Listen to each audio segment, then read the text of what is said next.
সেটা হচ্ছে রামাদা হোটেলের ব্যবস্থাপনা পরিচালক আলহাজ জসিমউদ্দিন আহমেদ এবং চেয়ারম্যান তানজিনা সুলতানা ওনাদের বিরুদ্ধে বিভ্রান্তিমূলক মিথ্যা সংবাদ প্রচার এবং মিথ্যা মামলায় ওনাদেরকে জড়িয়ে দেশের দুই একটি নিউজ চ্যানেল এবং ইউটিউব চ্যানেল আরো বিভিন্ন মিথ্যা তথ্য প্রদান করে সংবাদ প্রচার করে আসছে এবং এগুলোর পিছনে সম্পূর্ণ রংধনু গ্রুপ জড়িত। রফিকুল ইসলাম ছিলেন একজন ভূমিদস্যু। আপনারা গুগলে সার্চ করলে উনি কিন্তু আন্ডার রফিক নামে পরিচিত। আপনারা কিন্তু ওনার যে সন্ত্রাসী কর্মকাণ্ড এগুলো উনি দীর্ঘ 18 বছর যাবত এগুলো চালিয়ে আসছে। বর্তমানে সে বিদেশে, তিনি বিদেশে পলাতক থাকা অবস্থায় তার নামে বিভিন্ন থানায় কিন্তু অনেক মামলা। তিনি বিদেশে পলাতক থাকা অবস্থায় তার দুই ছেলে মেহেদি এবং এই কাউসার, এই দুইজনের মাধ্যমে তিনি এবং আমাদের দেশের কিছু মিডিয়া যারা এই যে ইউটিউব যারা বিদেশে থেকে এগুলো প্রচার করে তাদের মাধ্যমে উনি এই মিথ্যা নিউজ গুলো প্রচার করছে এবং কিছু মিথ্যা মামলায় এই যে রামাদার গ্রুপের চেয়ারম্যান এবং এমডি কে জড়িয়ে কিছু মিথ্যা মামলায় ওনাদেরকে ফাঁসিয়ে দেওয়ার জন্য সে পায়তারা করছে। তার একটাই ইন্টেনশন, সে চাচ্ছে এই হোটেলটি দখল করতে এবং সে দখল করার জন্য হোটেলের আশেপাশে বিভিন্ন সন্ত্রাসী বাহিনী এবং বিভিন্ন গ্রুপ তৈরি করেছে। সে অলরেডি আমাদের হোটেলে কিছু এরকম অকারেন্স হয়েছে যেগুলো নিয়ে আমরা মামলাতে যাচ্ছি কক্সবাজার সদরে।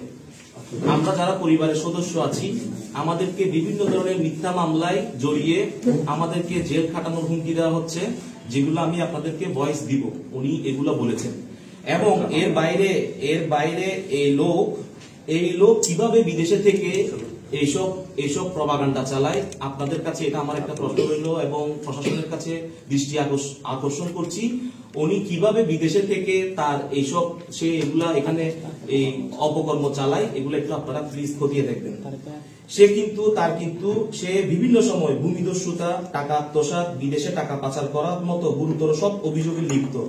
বর্তমানে সে দেশের স্বনামধন্য কয়েকজন রাজনৈতিক দলের নেতা কর্মীর নাম ব্যবহার করে এইসব অপকর্ম চালায়।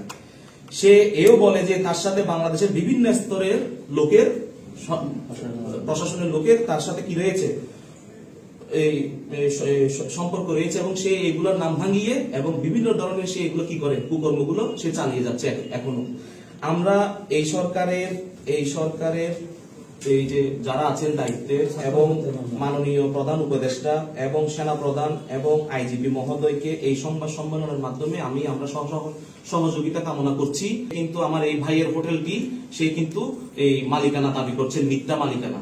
আমি একটা কথা বলবো দিন শেষে আপনাদেরকে, রংধনু গ্রুপের মালিক রফিকুল ইসলামের কোন মালিকানা রামাদা এবং আইবিস হোটেলে নেই, প্রথম কথা। এবং দ্বিতীয় কথা হচ্ছে আপনাদের সহযোগিতায় আমি আরেকটা কথা বলতে চাই, আমরা আজকের ডেট পর্যন্ত কোন প্রকার মামলায় আমাদের কি নেই। আমাদেরকে সে এই পরবর্তীতে যা মামলায় কি করা হবে সব মিথ্যা মামলা। আপনাদের কাছে আমরা কক্সবাজারে অবস্থান করছি, কক্সবাজারে যদি আমাদের কোনো জানমালের যদি আমরা নিরাপত্তাটা চাই, আমরা আশা করি প্রশাসন আমাদেরকে এটি হেল্প করবে। আমরা খুবই নিরাপত্তাহীনতায় ভুগছি এবং আপনারা দেখেছেন, আপনাদেরকে আমরা ডকুমেন্টারি সব প্রমাণ দিয়েছি। রামাদা হোটেলে আমার বোন 50% মালিক এবং আমার বোনের হাজবেন্ড জসিমউদ্দিন আহমেদ 50% মালিক।